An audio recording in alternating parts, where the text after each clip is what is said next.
السلام عليكم، كي راكم؟ ان شاء الله قاع تكونوا بخير. انا صافا الحمد لله. في لا فيديو تاع اليوم جيت نشارك معكم وصفه صيفيه اللي هي سلطه تاع المقارون. بون هاد الوصفه يعني ماشي حاجه جديده، يعني ديجا وصفه قديمه، وبما انه راهي دايره حاله في مواقع التواصل الاجتماعي جيت نشاركها معكم في القناه تاعي.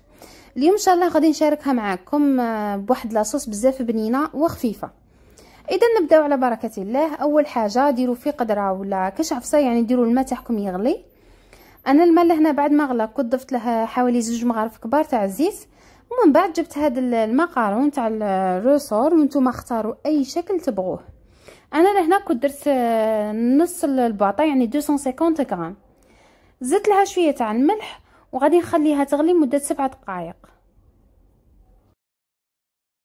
ودركا نجي نحضر معكم الصلصه اللي غادي نسقي بها هاد السلطه تاع المقارون.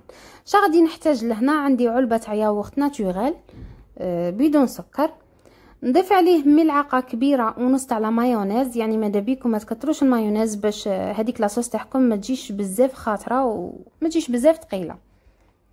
نزيد لها ملعقه كبيره تاع خل اولا ملعقه كبيره تاع عصير حبه تاع قارص، الاختيار ليكم.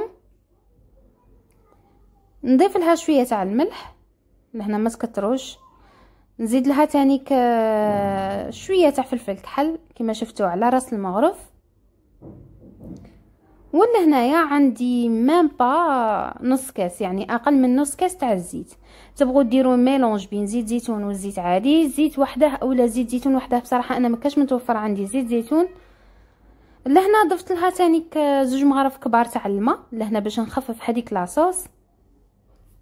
ونجي نخدم هذه الصلصه كيما راكم تشوفوا انا غير بالفرشيطه لهنا، اولا تجيبوا اون فوي وتخلطوا بيان، سينو يعني تجيبوا براميكسر وتبقوا تخدموا فيها غادي تعطيكم نفس النتيجه. شوفوا القوام تاعها كيفاش تجي خفيفه ما تجيش بزاف ثقيله. وفي هذه المرحله المقارون تاعي كانت طابت بيان سور، صفيتها في الكسكاس.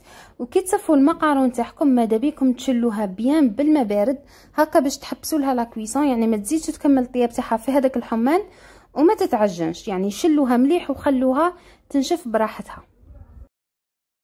ولا هنا راني نحضر في السلطه تاعي. حطيت المقارون، ضفت عليها 2 حبات كروطه كنت غليتهم انا، تبغوا تفوروهم اولا تغلوهم الاختيار ليكم. قطعتها مكعبات صغار ماذا بيكم طيبوها مليح. وزدت لها حبه كبيره تاع طماطيس قطعتها حتى هي طراف صغار كنت قلعت لها القشره. ومن بعد نضيف عليها كميه تاع المايس بيان سور شلوه وقطروه مليح من الماء تاعه. ولا هنا كنت جبت شويه تاع باتي قطعته مكعبات صغار، ودرت تاني فخوماج، درت شيدار، يعني ديروا كيما تبغوا لي فخوماج اولا باتي، يعني هادو اختياريين يعطوكم بالنشابه في السلطه. شوفوا بالنسبه لهاد الاضافات اللي كنت درتهم اختياريين، تبغوا ديروا فلفله ترشي، تبغوا ديروا جلبان، ديروا خيار، ديروا يعني شي اللي كان عندكم، يعني ليسونسيال ديروا بزاف لي كولور في السلطه تاعكم وتنوعوا هكا باش تجيكم بنينه. ضفت لها علبه تاع طون تاع الزيت. ولا هنا جبت الزيتون مقطع رقيق، تبغوا ديروا لي كورنيشون ديروا، انا ما كانوش متواجدين عندي دونك درت زيتون الاخضر وزيتون الكحل. لهنا جبت هذيك لاصوص اللي كنت خدمتها وما فرغتهاش كاع، يعني درت نصف الكميه وبقيت نخلط في السلطه. نخلط مليح ومن بعد نجيب صحن نفرغ فيه هاد السلطه تاعي. شوفوا يعني هاد السلطه فريمون تجي بزاف خفيفه، يعني ما تجيش ثقيله باسكو هذيك الصلصه جايه بزاف خفيفه، على عكس كي ديروا المايونيز وحدها. المايونيز يعني تجي شويه ثقيله في ماكلتها. اذا بعد ما فرغت هذيك السلطه في صحن التقديم كنت زينتها بالبيض المغلي وزدت لها شويه تاع زيتون. ابخي سقيتها بهذيك لاصوص اللي كانت بقات لي من الفوق. اذا كما شفتوا كانت هذه هي الوصفه تاعنا اليوم، وصفه صيفيه خفيفه منعشه تجي بزاف بنينه وما تقهمش وسهله التحضير تانيك. ان شاء الله تكون عجبتكم. ما تبخلوناش غير بجام لا فيديو، ولا عجبتكم الوصفه بارطاجوها لنا هكا باش تعمل فائده. ودركا ما بقى لي غير نقول لكم تهلاو في رواحكم، والى الملتقى في وصفه جديده اخرى ان شاء الله. سلام.